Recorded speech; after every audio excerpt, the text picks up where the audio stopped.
I knew something was off when my new hiking boots never showed up. I'm Parker Lane, 39, divorced, no kids, and I work from home as a freelance systems engineer. I live in a quiet cul-de-sac in northern Arizona where everything's supposed to be peaceful. Except peace is impossible when your HOA president is a nosy, power-hungry menace named Cheryl Whitmore. She's exactly what you'd picture late 50s. Bleach blonde bob, oversized sunglasses, and a clipboard like it's a weapon. She runs our HOA like she's the sheriff in some dusty one-road town. She's fined people for having inappropriately patterned curtains, and she's always got something to say about my truck. Pickup trucks are not in accordance with the community aesthetic, she once told me while standing in my driveway, uninvited, but this wasn't about my truck. This was worse. Over the course of 3 months, I noticed a pattern. Amazon would send me delivery confirmations, but a lot of my packages just disappeared, sometimes small stuff like batteries or books. Other times, expensive items like those hiking boots, a new router, even a limited edition vinyl box set. At first, I thought maybe porch pirates were hitting the neighborhood. A few neighbors mentioned missing items too, but nothing ever turned up and nobody seemed to have any footage. That's when I installed the Ring camera. It was a quiet Tuesday morning when I caught her red-handed. I'd ordered a new electric drill. Got the delivery notification at 11:15. Checked the camera footage around noon. And there she was, Cheryl Whitmore herself, strutting up the walkway in her usual pastel cardigan, glancing around like she was in a spy movie. She picked up the box, tucked it under her arm like it was hers, and walked off like it was the most natural thing in the world. My jaw actually dropped. I rewound the footage, watched it again. She didn't even hesitate, she didn't knock, didn't look surprised, just took it and left. I wasn't going to confront her right away, I wanted more. So I waited. Over the next 2 weeks. I had 5 more packages delivered, nothing valuable, just decoys. And every time, Cheryl made her move within an hour. I had clips of her stealing each one. Once, she even waved at a neighbor while walking off with my box. I compiled the videos, labeled them by date, and backed them up in 3 locations. I wasn't about to let this slide. This wasn't just petty theft, it was a federal crime, mail theft. And Cheryl was the face of our HOA. I started asking neighbors if they'd noticed missing packages.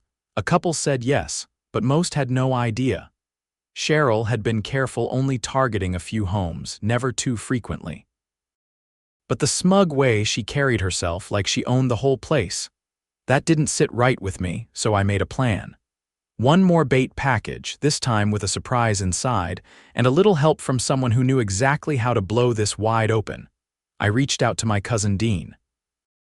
He's a postal inspector based out of Flagstaff, and while we're not especially close, we've shared enough Thanksgivings for him to pick up when I call. I explained what I had: videos of someone repeatedly tampering with packages delivered to my doorstep. I didn't tell him who it was. Not yet. "Parker, if you're serious, I need every timestamp, every clip, and your permission to open an investigation," he said, not a trace of hesitation in his voice. "I've already organized everything by date. I even labeled the types of packages," I said, "and I've got one more delivery coming tomorrow." "I think she's going to take it." He asked. "You'll see." He agreed to come down the next day and asked me to leave the bait package out as usual. This time, I filled it with shredded newspaper, a Bluetooth GPS tracker tucked into a false bottom, and a note inside that read, "This is being monitored by federal postal inspectors. Smile for the camera." The next morning, I left the box on the porch just like I had before. I positioned the Ring cam just slightly higher to get a better angle of the street. Dean parked a few houses away in an old green Taurus he used for stakeouts. He'd brought a partner with him, a quiet woman named Elise who barely said a word but took meticulous notes in a small leather-bound pad. At 11:42, Cheryl strolled up the walkway like it was a routine chore. She paused briefly, maybe noticing the Ring cam had shifted.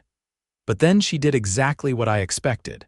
She grabbed the box, turned on her heel and walked right back toward her house, 2 doors down. No rush, no guilt, just entitlement. Dean waited exactly 90 seconds, then stepped out of his car and walked straight to her door. I stayed inside, watching the feed through my laptop as he knocked. When she answered, I could only hear Dean's voice through the mic.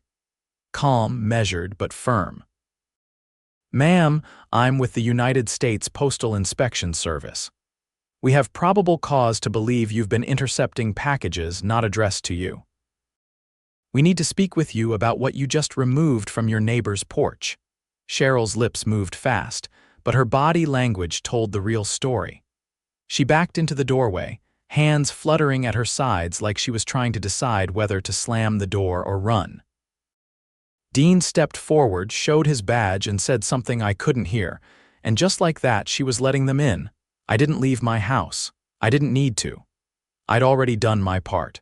But I kept the Ring feed open and watched as Dean and Elise spent upwards of 20 minutes inside. When they came out, Dean had a small cardboard box under one arm, my box, and Elise was holding a plastic evidence bag with what looked like a pair of women's gardening gloves inside. 2 hours later, Dean called me. "She confessed to taking at least 16 packages," he said. "Not just yours." We found several open boxes in her garage, hidden behind storage bins. Some still had shipping labels. "Are you filing charges?" I asked, already knowing the answer. "We have to. Mail theft's a federal offense. There's no wiggle room when you have video, a confession, and physical evidence. We're coordinating with the local prosecutor." That night, the neighborhood lit up like a gossip wire. Cheryl's arrest hadn't been public yet, but word travels fast when 2 people in plainclothes walk into someone's house and leave with evidence bags. I kept my mouth shut, even as texts from neighbors poured in asking if I'd seen anything. The next morning, a notice went out from the HOA's vice president, Alan Tran. It was short and formal, announcing Cheryl's temporary leave of absence from her role due to personal matters. No mention of theft, no mention of the federal investigation, just a lot of vague phrasing meant to keep things quiet. Alan was a retired firefighter, the kind of guy who never wanted drama but always stepped up when something went sideways. That afternoon, he rang my doorbell. "Can we talk?" he asked, his expression unreadable. I stepped outside and closed the door behind me. "I assume you know," he nodded. "I've known Cheryl for over 10 years. I never suspected this. I'm not here to defend her, Parker. I just want to make sure we don't let this tear the neighborhood apart." "I'm not looking for revenge," I said, "but I'm not letting it slide either." He looked relieved. "The board's meeting tonight. We'll be voting on her permanent removal. I'd like you to attend, just so we can document everything properly." I considered it for a moment. "I'll be there." That evening, I walked into the community center with a laptop under one arm and the printed list of stolen deliveries in the other. The room was filled with folding chairs, about 24 residents, and the nervous energy of people who just learned their HOA president might be a felon. Alan started the meeting with a careful tone.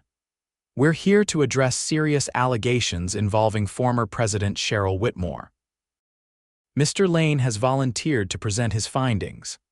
I stepped up, plugged my laptop into the projector, and played the videos. One by one.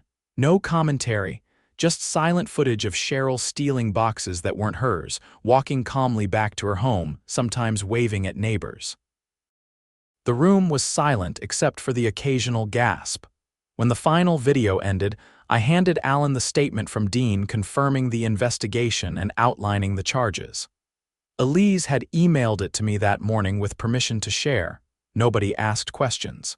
There was no debate. The board voted unanimously to remove Cheryl, effective immediately. Alan announced that the HOA would be conducting a full review of its leadership, finances, and complaint procedures. After the meeting, several residents approached me. One woman, Marcy from the far end of the cul-de-sac, thanked me with tears in her eyes. She'd lost a sentimental package last year, a photo album her daughter had mailed from college. "I thought I was going crazy," she said. "I never imagined it was someone in the neighborhood." A week later, Cheryl was formally charged with federal mail theft and obstruction. A search of her home revealed dozens more items, some already opened, others still sealed. The authorities found a spreadsheet on her computer where she'd logged what she took, when, and from where. It was meticulous. Disturbingly so. The court set her bail high. Her attorney tried to argue diminished capacity and stress-related behavior, but the evidence was overwhelming. A judge ordered her to surrender her passport and remain under house arrest until trial. Meanwhile, our HOA went through a complete overhaul. Alan took over as interim president. They opened the books, found thousands of dollars in misallocated funds, and brought in an outside auditor to fix it. For the first time in years, people actually showed up to monthly meetings. We passed new rules that required transparency, term limits, and mandatory financial disclosures. As for me, I got all my packages back. Most were returned in usable condition. The hiking boots had a scuff on one toe, but I wear them anyway. They remind me of what persistence and a well-placed camera can accomplish. Cheryl's trial is still pending, but the neighborhood's already moved on. Kids ride bikes past her house without looking twice. People wave when I drive by instead of pretending not to see me. And the woman who once fined someone for planting non-regulation daffodils now spends her days confined to a house she used to rule like a queen. Funny how quickly power disappears when it's built on stolen boxes and silence. 2 months after Cheryl's arrest, the neighborhood was quieter, but not in the peaceful way. More like the air before a storm. While Cheryl's house sat still behind drawn blinds and a county-issued ankle monitor, the real chaos was unfolding inside the HOA's records. It started when Alan Tran, now acting president, asked me to help digitize the HOA's internal documents. "You're good with systems, right?" he said at a board meeting, holding up a battered flash drive like it was radioactive. "We've got 20 years of records on thumb drives and floppy disks. Half the stuff's unreadable. I need someone who won't quit when the printer jams." I didn't exactly leap at the offer, but I agreed, not out of loyalty to the HOA, but because something about Cheryl's theft still didn't add up. She hadn't just stolen for the thrill, she'd tracked, logged, and buried everything with precision. That kind of behavior didn't stop at cardboard boxes. I had a suspicion there was more she'd buried, and I wasn't wrong. The files were a mess. There were incomplete expense reports going back over a decade, bizarre payments to consultants with no listed services, and maintenance invoices signed by Cheryl with no work orders attached. One document listed a landscaping project that supposedly cost over $28,000, yet the property in question had been untouched dirt for years. I flagged what I found and brought it to Alan. "She created dummy contractors," I said, handing him a printed spreadsheet. "She billed the HOA, approved the payments herself, and either pocketed the money or laundered it through fake vendors." Alan stared at the paper so long I thought he might actually combust. "This isn't just mismanagement," he said finally. "This is embezzlement." We met with the rest of the board in Alan's garage that evening. No cameras, no minutes, just 5 folding chairs and a space heater. He presented the findings without fluff. Once he finished, no one argued. They voted unanimously to refer the matter to the county auditor and file a formal complaint with the Arizona Attorney General's office. The fallout came fast. 2 weeks later, detectives from the Financial Crimes Division arrived with a search warrant. I watched from across the street as they hauled out boxes from Cheryl's garage, bank statements, HOA records, and a laptop wrapped in a static-free bag. Some neighbors watched from behind curtains. Others pretended to garden while openly gawking. No one spoke to Cheryl. No one helped her. What they found wasn't just embezzlement, it was systemic fraud. For nearly 9 years, Cheryl had orchestrated a revolving scheme of fictitious invoices, inflated repair bills, and fabricated service providers. She'd funneled over $94,000 into personal accounts, hidden under aliases and shell companies. And it wasn't just Cheryl. The investigation uncovered that her cousin, A contractor listed on multiple maintenance jobs didn't exist. The address on his tax forms traced back to a P.O. box in Flagstaff. Payments to this contractor had totaled more than $30,000 over 4 years. A deeper dive showed that a small plumbing business she'd claimed to use regularly had been dissolved 5 years prior. The state filed additional charges: wire fraud, tax evasion, misappropriation of community funds. She was now facing more than just mail theft. This was years of orchestrated criminal activity built into the very structure of the HOA. Alan called an emergency meeting at the community center. This time, everyone came. Residents who hadn't attended a single gathering in years showed up in work clothes and sweatshirts, folding their arms and narrowing their eyes like they'd just found termites in the walls. Alan stood at the front, rigid, holding a copy of the audit summary. "I want to be clear," he began. "This didn't happen overnight. Cheryl exploited our lack of oversight, our trust, and the apathy we allowed to fester. But it stops now." Someone in the back, a retired Army vet named Marcus, stood up. "How do we know more if you weren't in on it?" Fair question. Suspicion was thick in the room. "I've opened every account for review," Alan said. "Every transaction will be made public. I've asked the state to appoint a financial monitor to audit our board. We're restructuring everything. No more blank check authority, no more single-person approvals." That helped, some. But trust was broken. After the meeting, I was heading home when someone flagged me down. A woman I barely knew. Alina lived 2 streets over. She was in her 60s, wore gardening gloves even when not gardening. "You were the one with the videos, right?" she asked. I nodded. She looked around, then leaned in. "Cheryl once threatened to fine me for parking too close to the sidewalk. Said if I didn't play ball, she'd find something else to write me up for. I didn't say anything at the time, figured it was easier to just back up a few inches. But now, I'm wondering how many people she pushed into silence. It stuck with me. How many people had stayed quiet when they noticed something strange? How many just paid the fines and moved on? Over the next month, Alan and I worked with the new oversight committee to digitize and post all HOA financial records online. We set up a public ledger for any future expenses, with real-time updates and board member signatures. Transparency wasn't just a goal, it was a requirement.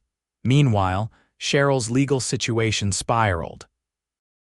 Her attorney tried to argue that she'd only taken what she was owed after years of unpaid volunteer work. The judge didn't buy it. Not when the state presented clear bank transfers, forged invoices, and a confession written in her own hand found in a password-protected file titled simply, "In Case." The trial became a spectacle. Local media covered it as a cautionary tale about unchecked HOA power. Headlines read like satire. "Neighborhood president turned package pirate faces 24 felonies." The courtroom was packed every day. I testified on the 3rd day. They asked about the videos, the logs, and how I discovered the scheme. I answered plainly without embellishment, just the facts. The prosecutor thanked me. Cheryl's attorney didn't even cross-examine. By the end of the week, the jury handed down convictions on all counts. Cheryl was sentenced to 7 years in state prison, with the possibility of parole after 4. She was also ordered to repay every cent to the HOA, a restitution order that would likely follow her for the rest of her life. The judge didn't mince words during sentencing. "You occupied a position of trust in your community. You used that trust as a shield to commit theft, fraud, and intimidation. This court finds your actions deliberate, sustained, and deeply corrosive." It was over, at least legally, but the damage to the neighborhood would take longer to heal.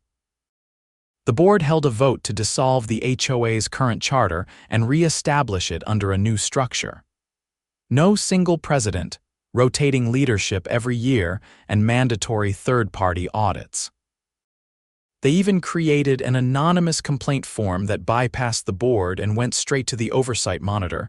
I declined when they offered me a position on the new board. "I'm not a committee guy," I said to Alan, who only laughed. "You're the reason we're not still neck-deep in this mess," he said. "If you change your mind, the seat's yours." I didn't. Instead, I helped build a new neighborhood website, one that listed bylaws clearly, showed every dollar spent, and posted recorded board meetings for anyone to watch. No more backroom fines, no more mystery charges, no more Cheryl. The neighborhood slowly came back to life. People started chatting at mailboxes again. Kids chalked drawings on the sidewalks without anyone threatening to fine their parents. Marcus organized a community clean-up day. Eleanor planted sunflowers that no one tried to uproot, and me? I still check my Ring cam from time to time, not because I expect trouble, but because I know what happens when no one's watching. Justice didn't just come from a camera, it came from refusing to stay quiet. From following every breadcrumb. From not backing down, even when it would have been easier to just move your truck or pay the fine. It turns out, sometimes the best way to fix a broken community is to shine a really bright light on every corner it tried to keep dark. I didn't expect to hear anything else about Cheryl after the sentencing. She was gone. The house sat unsold under foreclosure, and the board was operating under its new structure. I'd gone back to work without interruption, and for the first time since moving in, I actually looked forward to walking around the block. That changed when a manila envelope appeared in my mailbox. No return address. Just my name, printed in block letters on the front. Inside, a thumb drive and a single sheet of paper. Drop the act. You didn't stop anything? I didn't recognize the handwriting. At first, I thought it was some kind of prank, but when I plugged in the drive, everything changed. It contained a folder labeled turquoise, all caps. Inside were scanned receipts, PDFs of account ledgers, and a few screenshots of what looked like internal HOA emails from years ago. One of the files was a scanned property survey, and that's when I realized this wasn't just about Cheryl. This was bigger. The survey showed boundary lines for several lots in the community mine included, but the lines had been altered by hand.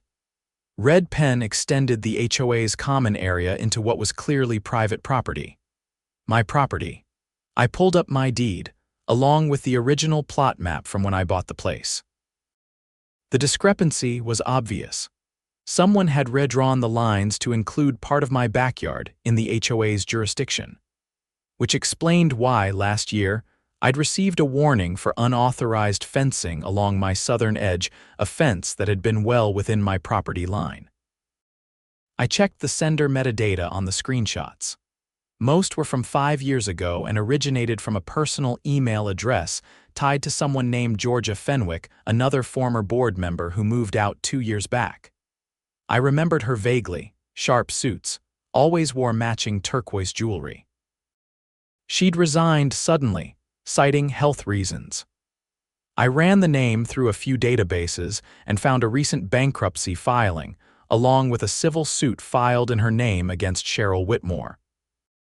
The suit alleged that Cheryl had conspired with 2 other board members to create a shell company called Turquoise Municipal Services, which they used to funnel HOA money into personal accounts under the guise of property management and land use consultation. Georgia claimed she was pressured into signing off on forged documents, including redrawn surveys, before she finally stepped away. I called Dean. "She's not wrong," he said after looking through the files. "Those kinds of alterations are felony fraud if they were used to justify fines or property seizures." "They were," I said. "I was fined for a fence that wasn't even outside my line. Parker, this goes beyond stolen packages. If you're willing to move forward, I can get the state ag's office involved again. This could qualify for a land fraud investigation." I didn't hesitate. "Do it." The next step was collecting testimony. Dean coordinated with the Attorney General's office, who sent 2 investigators down from Phoenix. They met with me, Alan, and 3 other homeowners who'd also received boundary-related citations over the years. One of them, a retired nurse named Linda, had actually paid to remove a portion of her own garden because Cheryl claimed it was encroaching on HOA green space. She'd kept the letter, same language, same signature. The AG's office subpoenaed the HOA's full property records, including the original maps submitted with the community's charter. Then, they requested access to all communications from Cheryl's tenure. Within days, the investigators uncovered a pattern. At least 7 properties had been falsely cited based on fraudulent maps. In 2 cases, the HOA had even threatened legal action to force residents to remove structures, both of which had been built within legal boundaries. Then came the real kicker. A financial cross-check revealed that Turquoise Municipal Services had received over $50,000 in land use consulting, fees none of which had ever been accounted for in the HOA's public budget. The AG's office called it what it was: real estate fraud. They reopened the case against Cheryl and added new charges. But this time, the net spread wider. 2 former board members, including the HOA's first treasurer, were indicted. One had already left the state, but was arrested in Nevada and extradited. The other, an older man named Carl, still lived in the community. I saw him being led away in handcuffs while walking my dog one morning. He didn't say a word, just kept his head down as the officers loaded him into the car. The charges included conspiracy to commit fraud, forgery of legal documents, and willful misrepresentation of property lines for financial gain. Cheryl, already serving time, was hit with 3 new felony counts. Because they involved forged legal documents and financial manipulation targeting private property, her sentence was extended by another 6 years. Alan held another emergency meeting in the community center. This one was unlike any other. Half the room was filled with reporters. The other half, with homeowners who looked like they'd just been told their foundations were made of sand. "We're going to do something no HOA wants to do," he announced. "We're placing a moratorium on all enforcement actions until an independent land survey is completed and verified by the county. No fines, no warnings, no citations. Nothing until we know what's real." The room broke into applause, not polite, not hesitant, but raw and relieved. I was approached by a woman I'd never seen before. She introduced herself as Mila, a recent buyer who'd moved in just 2 months prior. "I almost didn't buy here," she said.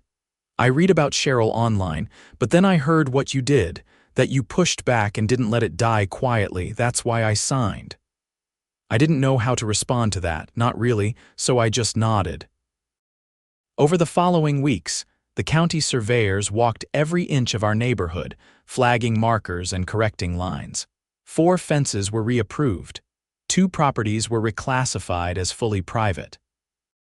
And 1 small parcel of land, an empty gravel strip Cheryl had once claimed as reserved for future HOA development, was legally declared part of Linda's lot.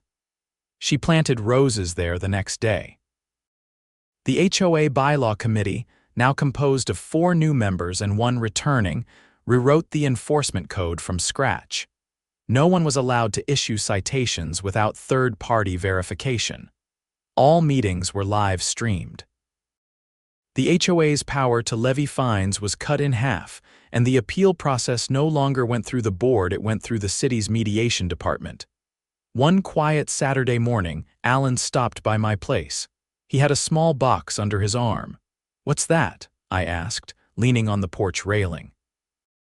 He opened the box to reveal a plaque, just wood and brass, no fanfare to Parker Lane, it read. "For turning on the lights," I laughed. "You didn't have to do that." "I didn't," he said. "The neighborhood did.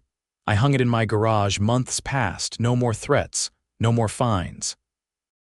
Just normal neighbor things, barbecues, kids with sidewalk chalk, Mila organizing a food drive." The HOA, stripped of its fangs, finally did what it should have been doing all along, helping people, not policing them, and Cheryl. She was now inmate number 67142. Her name no longer struck fear, just embarrassment. A cautionary tale whispered to new board members like a ghost story. The manila envelope turned out to be mailed by Georgia Fenwick herself. She'd sent it out of guilt, hoping someone would finally do what she hadn't. "I heard she was moving to Oregon, trying to start fresh. As for me, I still check the Ring cam. It's habit now. But these days, the only thing I catch are teenagers sneaking snacks from their parents' Amazon boxes, which, frankly, feels like justice.